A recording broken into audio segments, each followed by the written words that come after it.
Hey everyone, welcome back to the channel. This is Aditya Chauhan. I just appeared in CA Foundation May 26 attempt. I will give you an honest exam review. Don't take this video casually because this is not coming from any random YouTube teacher, but from someone who actually sat there for 3 hours with paper in hand. Without wasting any time, let's do the analysis. Starting with accounts. Overall बताऊं तो accounts का paper was easy plus लेंदी।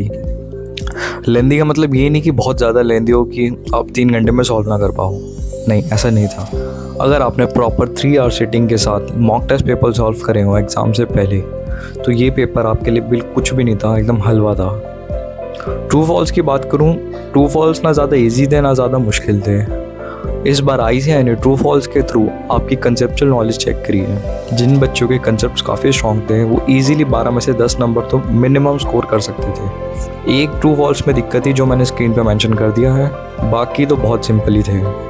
एक बस ये वाला true false था जो मुझे खुद भी ट्रिकी लगा काफ़ी ज़्यादा। अब बात करते हैं उन टॉपिक्स की जिस पर मेजॉरिटी ऑफ बच्चों का अकाउंट्स का पेपर डिपेंड रहता है, company accounts and final accounts. Guys to be honest with you, दोनों ही टॉपिक्स के क्वेश्चन बहुत ज़्यादा इजी थे। इनफैक्ट ICAI मॉड्यूल से एग्जैक्ट उठ कर आए हुए थे, बस नाम और डिजिट जो यूजुअली चेंज होती है बस इतना ही चेंज था, बाकी ज़्यादा कुछ भी नहीं था। कंपनी अकाउंट्स के क्वेश्चन दोनों ही बहुत ईजी थे। सो ICAI मॉडल बहुत मैटर करता है स्पेशली फॉर अकाउंट्स। जिस बच्चे ने ICAI मॉडल बिल्कुल तमीज़ से एक एक क्वेश्चन निकाला होगा हर चैप्टर का, वो ये इस पेपर में तो एटलीस्ट 80 स्कोर कर सकता है। 80 तो उसके लिए कुछ भी नहीं है जिस बच्चे ने ICAI मॉडल बहुत अच्छे से सॉल्व करी हो, क्योंकि डेप्रिसिएशन का क्वेश्चन सब ICAI मॉड्यूल से, रेक्टिफिकेशन की जितनी भी एंट्री थी सब उससे, और जो BRS में आपको एडजस्टेड कैश बुक बनानी होती है वो क्वेश्चन भी एज इट इज़ आपकी ICAI मॉड्यूल में गिवन है, आप देख सकते हैं। इन सब पेपर की PDF आपको मैं डिस्क्रिप्शन बॉक्स में मिल जाएगी, वहाँ से आप डाउनलोड कर सकते हैं। अब बात करते हैं उस सब्जेक्ट की जिसका क्वेश्चन पेपर हाथ में पकड़ते ही 85% बच्चों को नेक्स्ट अटेम्प्ट का इन्विटेशन मिल जाता है। That is business laws. Business law का पेपर इस बार बहुत ज़्यादा अनएक्सपेक्टेड था, बहुत ज़्यादा। जो बच्चे डायरेक्ट क्वेश्चन को छोड़ कर केस स्टडी के भरोसे जाते हैं कि डायरेक्ट क्वेश्चन हमसे याद नहीं होते तो केस स्टडी हम करके कुछ कुछ स्टेप वाइज मार्किंग ले लेंगे, तो उन बच्चों की तो नींद खुल गई थी पेपर में जाते ही।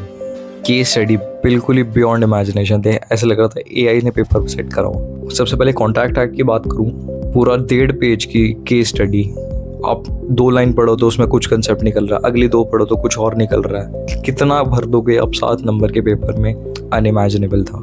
कंपनी अकाउंट से बिल्कुल नॉर्मली था सब कुछ, ज़्यादा उसमें मुश्किल नहीं था। पार्टनरशिप एक्ट पे आऊँ, एक डायरेक्ट क्वेश्चन था डिसोल्यूशन के बाद का, वो सिंपल था, बाकी केस स्टडी थोड़ी ट्रिकी थी उसकी। सेल्स ऑफ गुड एक्ट का तो काफ़ी ज़्यादा ही अजीब था। एक जो कीर्तिनगर वाली केस स्टडी थी मैंने स्क्रीन पे मेंशन कर दी है, इसमें तो समझ ही नहीं आ रहा था कि टॉपिक लगना कौन सा है। आपकी स्टार्टिंग की कुछ लाइन पढ़ोगे तो आपके लगेगा breach of warranty, doctrine of caveat emptor का।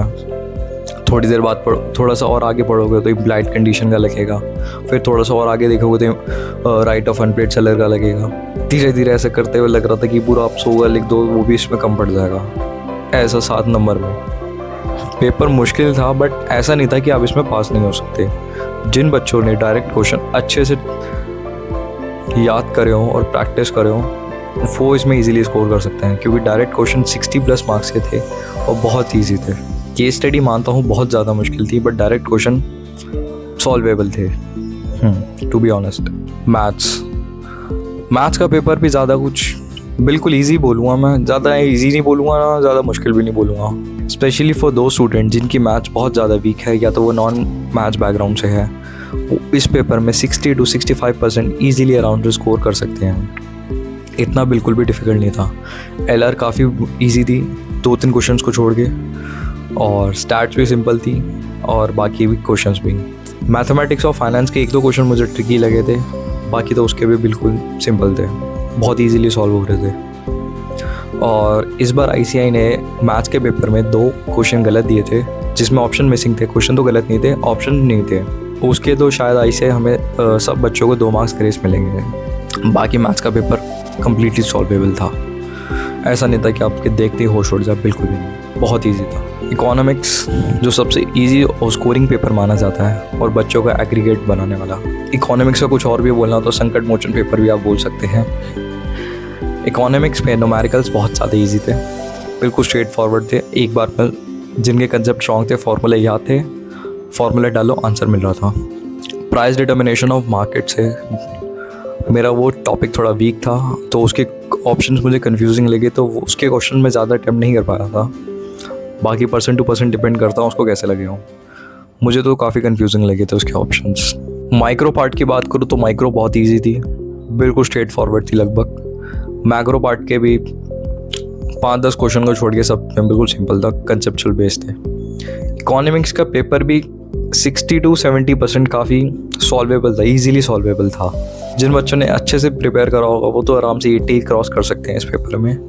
बाकी एवरेज स्टूडेंट के लिए 60 to 65%, 70% ही लगा लो, सॉल्वेबल था। Here's the analysis comes to an end. और ये जानने के लिए कि मैंने किन किन टीचर्स को अपनी प्रिपरेशन में फॉलो करा, drop a comment, I will make a separate video on them. तब तक के लिए थैंक यू सो मच, अब तक वीडियो में टिके रहने के लिए। Thank you for watching. Hare Krishna.